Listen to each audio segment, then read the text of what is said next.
Hello students, in this video we will talk about trigonometric ratio of some particular angles। तो ठीक है बच्चों, जैसे कि नाम से ही क्लियर है, जो हमें क्या करना है, थीटा की कुछ पर्टिकुलर वैल्यूज़ लेनी है। पहले हम लोग क्या करते थे, इन जनरल थीटा लेते थे, तो हमें उस जनरल थीटा को 0 डिग्री, 30 डिग्री, 45 डिग्री, इसी तरह 60, 90 पे वैल्यू चेक करनी है। तो हम लोगों ने प्रीवियस वीडियो में डिफाइन किया था sine theta equals to P by H, cos theta B by H. तो हम लोगों को देखना है अब उस 0 के लिए क्या होगा, 0 डिग्री के लिए जितने भी 6 ट्रिग्नोमेट्रिक रेशियोज़ हैं उसकी वैल्यूज़ क्या होगी, फिर 30 के लिए, 45 के लिए, इसी तरह हम लोग कुछ इस वैल्यूज़ को देखेंगे।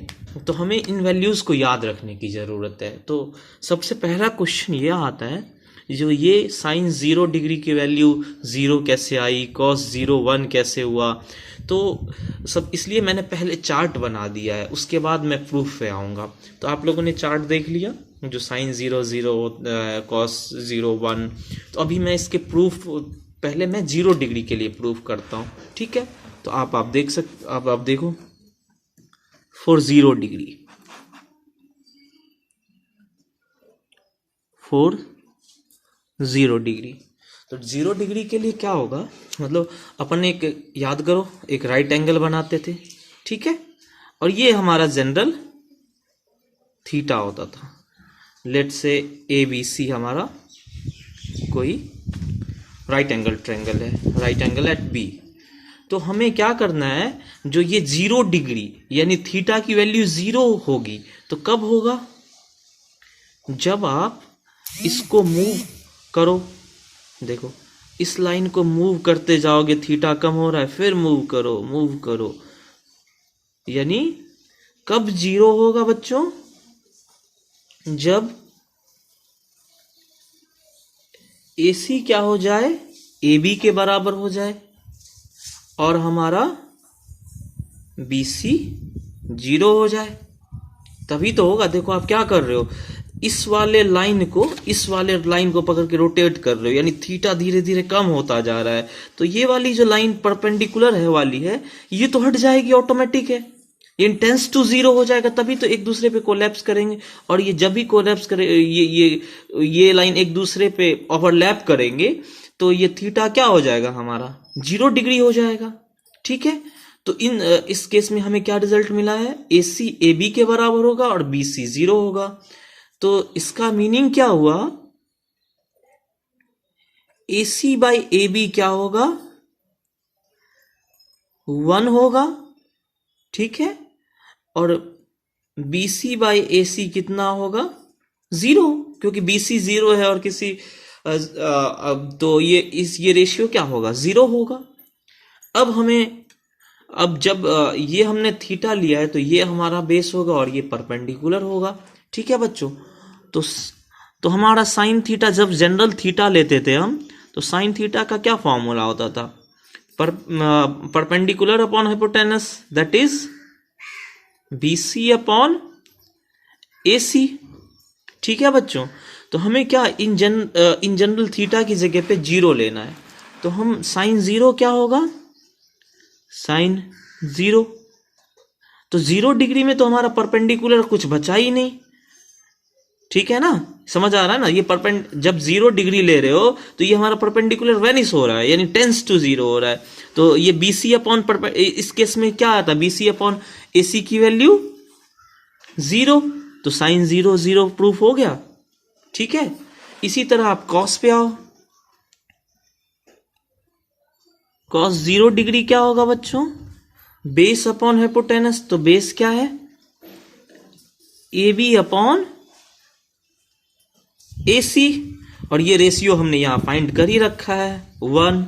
तो आप देख पा रहे हो, ये जितनी भी वैल्यूज हैं, देखो साइन 0 0, कॉस 0 1, तो 2 हमने प्रूव करा। अब आओ tan 0 पे, तो tan 0 कितना होगा बच्चों, चाहे तो आप tan थीटा को cos theta by sine theta लिखते हो, या ऐसे भी कर सकते हो, जो फॉर्मूला हम फॉर्मूले से ही करेंगे।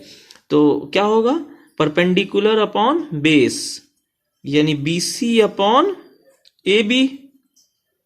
तो BC अपॉन AB भी क्या होगा, जीरो ही होगा ना, क्योंकि BC ही जीरो है, तो कुछ भी ले लो नीचे तो जीरो ही होगा।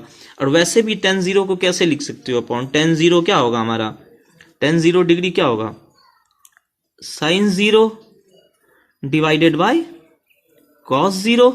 और अभी हमने sin 0 और cos 0 दोनों निकाला है, sin 0 0 cos 0 1, दैट इज 0।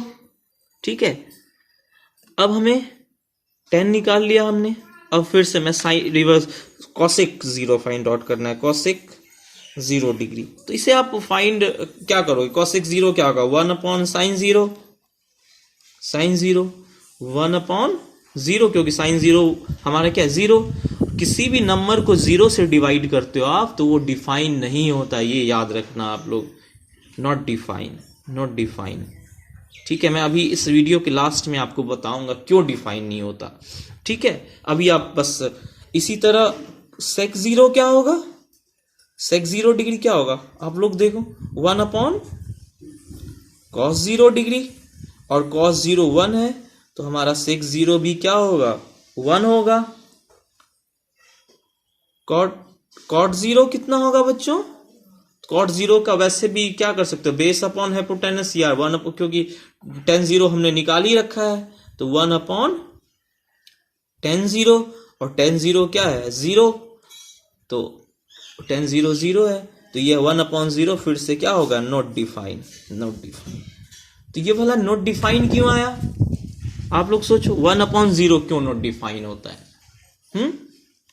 तो मैं इसे रफ वर्क में ही आपको बता देता हूं, यही बता देता हूं। ठीक है, आप लेट से किसी भी नंबर को डिवाइड करते हो किसी नंबर से, तो यूनिक नंबर मिलता है, आपको पता ही है। आप किसी भी नंबर को जैसे 4 को 2 से डिवाइड करो तो ऐसा तो नहीं होगा ना, कभी 2 मिलेगा कभी 3 मिलेगा, ऐसा तो नहीं हो सकता। तो यूनिक नंबर मिलेगा, लेट से x मिला। ठीक है, तो इसको आप 0 इंटू एक्स इक्वल्स टू 1 लिख सकते हो। ठीक है, अब क्या आपको मल्टीप्लिकेशन का रूल पता है, तो आप किसी भी नंबर को 0 से मल्टीप्लाई करते हो तो हमेशा वो 0 देता है। तो यहां पे कोई भी नंबर लोगे आप, 1 लो 2 लो 3 लो, हमेशा 0 देगा। तो ये क्या हमारा x यूनिक हुआ, नॉट यूनिक नंबर मिला, और इक्वल भी नहीं हो रहा, नॉट यूनिक। दैट्स वाई हमारा ये क्या होगा, 1 अपॉन 0 नॉट डिफाइन होगा, डिफाइन होगा। ठीक है, तो हमने इस ट्रिग्नोमेट्रिक 0 डिग्री के करस्पॉन्डिंग जितने भी 6 ट्रिग्नोमेट्रिक रेशियो थे उसकी वैल्यूज जो थी टेबल में जो लिखा था हमने उसे प्रूफ कर दिया है। तो आप लोगों को समझ आया, और इसको पहले हम लोग प्रूफ करते हैं, फिर कैसे याद रखना है हमें। बच्चों को, बहुत सारे बच्चों को कंफ्यूजन हो जाता है, जो इस वैल्यूज को सर याद कैसे रखना है, ये तो याद ही नहीं होता। तो ये बहुत ही सिंपल है, मैं आपको कुछ बस हमें क्या करना है, साइन का याद रखना है, और बाकी सारे ट्रिग्नोमेट्रिक रेशियो आपको याद हो जाएंगे। जैसे देखो, आप कुछ नहीं करना, साइन में देखो क्या याद रखना है, साइन का देखो, साइन का याद रखो। साइन 0 क्या है, देखते जाओ, साइन 0 0, 1/2, 45 1/√2। अब क्या करो, इसके रिवर्स से देखो, 90 के करस्पॉन्डिंग 1, 60 के करस्पॉन्डिंग √3/2, 45 मिड है, बस इसी को रिवर्स करते जाओ। अब जब साइन याद हो गया तो कॉस आप लिख पा रहे हो। अब कॉस लिख दिया तो फॉर्मूले से तो tan तो वैसे ही याद है आपको, है ना, क्योंकि tan का फॉर्मूला क्या होता है, साइन बाई कॉस। तो हमें बस क्या याद रखना है, साइन का फॉर्मूला। अब वो इनिशियल स्टेज में आप क्या करोगे, बस साइन का याद रखोगे, फिर कॉस याद हो जाएगा, मतलब थोड़ा सोचने में टाइम लगेगा। जब आप यूज्ड टू हो जाओगे तो फिर कोई टाइम नहीं लगना आपको, फिर तो आप वैसे ही आपको, जैसे आपको अपना नाम हमेशा याद रहता है। कभी आपको सोए में भी कोई पूछ दे जो बेटा आपका नाम क्या है, तो आप तुरंत कह दोगे, वो कभी भूलते हो, नहीं भूलते हो। तो ये फंडामेंटल चीजें हैं, ये आप कभी नहीं भूलोगे, और भूलना भी नहीं चाहिए, क्योंकि ये जो है बहुत ही बेसिक चीज है। तो हम लोग नेक्स्ट वीडियो में 90 डिग्री के करस्पॉन्डिंग बात करेंगे।